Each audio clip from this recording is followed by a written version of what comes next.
Buenos días, Alice. Buenos días. Jueza de instrucción. Tenemos cita con el director, por favor. Sí, le llamaré. Gracias. Un poco de discreción con el tiempo que hace que los espero porque no entienden la sirena ya puestos. ¿Y el efecto sorpresa qué? ¿De qué nos habla, señora? Pues de mi Scrabble joven. Sí, hemos... Hemos venido en cuanto hemos podido. Síganme.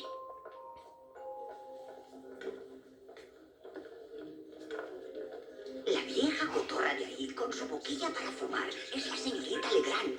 Pues yo creo que aún se conserva muy bien. Una auténtica ninfómana. Y ese es el señor Masoyer. Un solitario, pero yo no pierdo la esperanza. Sigue siendo muy guapo, ¿verdad? Y este es el señor Gerton, nuestro director. Fue él el que me robó el Scrabble. Ha registrado mi habitación con su llave. ¡Deténganlo! Señora Sebage, el Scrabble no es suyo, es de los Arces. Y lo he cogido para que todos puedan jugar. Le estábamos buscando a Alice Nevers, jueza de instrucción. Comandante de la Brigada Criminal, queremos hablarle de la muerte de Danny Swing.